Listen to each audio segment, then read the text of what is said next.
In this session, we're going to talk about how to add closed caption in a foreign language.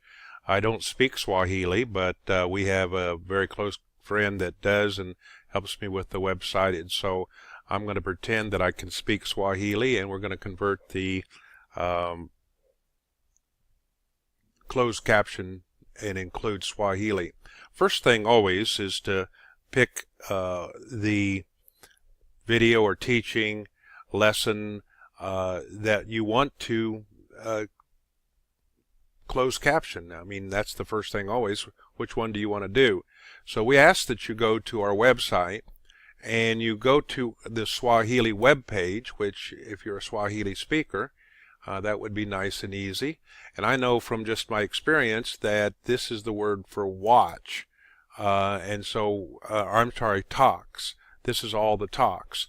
And since we've just done a transcribing in survival mode, I'm going to go ahead and pick survival mode as the teaching that we're going to close caption in the Swahili language. So we know that the videos are hosted on YouTube, and I've gone to the YouTube channel just for review. You'll notice here just youtube.com, and I'm not signed in.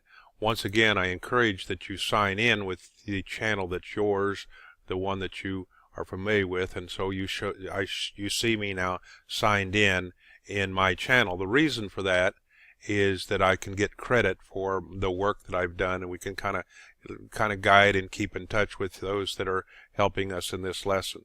And I've already chosen the subscription for IBB Talks. If you hadn't, you could put in IBB Talks and you could get to the same place as clicking down here. So we'll go down here and just enter in that we're going to go to the IBB Talks, and of course there it is. We know that we're on IBB Talks. This is review, and I'm going to stop this as always, find the videos, and then this is all the videos on IBB Talks English. And we could search for survival mode, but we can find it easily down here. And now we're at survival mode. And just for the record, you can see here that it is transcribed into English. Let's forget the English auto-generated. I forgot to delete that. That's my intention, to have deleted the auto-generated just for confusion's sake.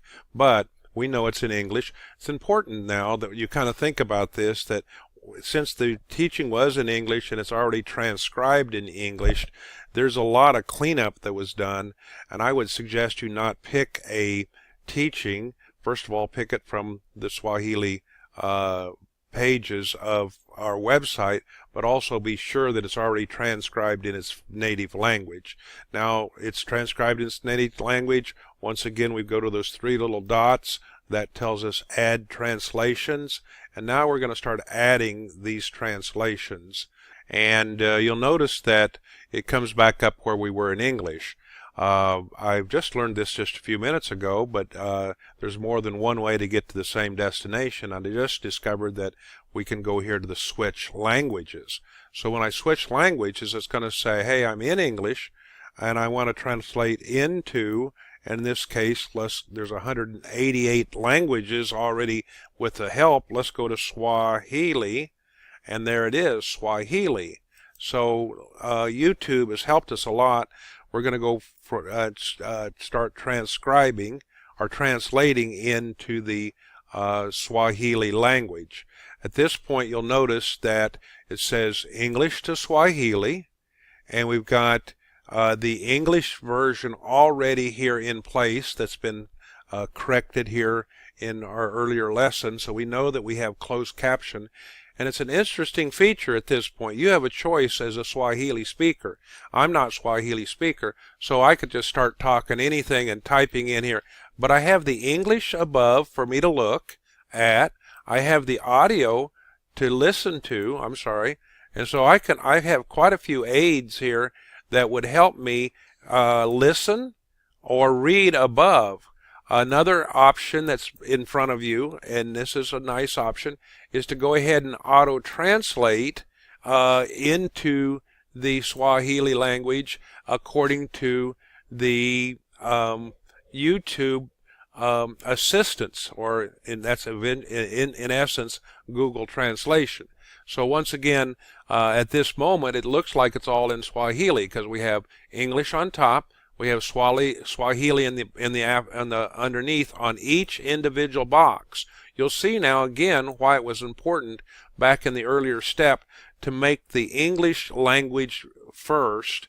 First of all, my name is spelled correctly. Second of all, the punctuation is kind of there. But I will, even though I don't speak Swahili, I will say this is not a good translation from my previous experience. So the person that does speak Swahili has all angles going for them, and you start fixing this, correcting it, making it correct. The blocks should work pretty well because they're already set for you. You can have some advantage if you want to change them around like the other ones a bit.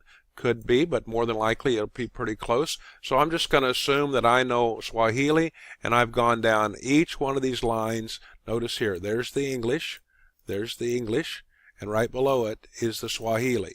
There's the English, there I'm on this line here, and right here's the Swahili. So there's quite a bit of assistance there. Now, I'm going to add my little click because I want credit for that, even though that's not true. So maybe I better just not add that. And then once again, I'm going to submit this contribution. Keep in mind, when I submit it, it's not going to be there for me to look at again because it's kind of like gone away. Another thing we learned is that if for some reason you just translated just 2 or 3 little boxes and you wanted to kind of save it by submitting it, it will not allow it to be submitted unless it's pretty complete, like all the way to the end. If I can point out one other thing, we're translating here the subtitles and closed caption. Before you submit, we also ask that you would translate the title, survival mode, and this little description in the Swahili language. Once again, I can auto-translate. It's going to help me, but is that right? I don't know if that's right. You're the Swahili speaker, and you would know. So I'm going to discard this without submitting it because I don't know that it's right. I'm going to discard that, but I'm going to go back and actually go switch back to the subtitles and captions. Keep in mind, there's the closed caption. Then there's title and description for each one, and you can understand that I can now submit this for approval, but to be honest, it's not right. So I'm going to delete it, and it's as if we never did anything once this is through, other than we're back to the same spot where we have the English above, and here's the Swahili. Just make it up, come down here to make this Swahili, and then I will tell you, with just 2 boxes there, right or wrong, it will not submit for approval. This is a little shorter because I don't have anything other than to describe this. If you're the first-time Swahili translator, then you might go back on the previous closed caption lesson and kind of learn how these closed captions work. Once again, you see these are empty boxes. This is the box that represents here. And then this would be the box that represents here. Between those times, 17.6 minute or seconds to the 23.1. That's the block of time in there.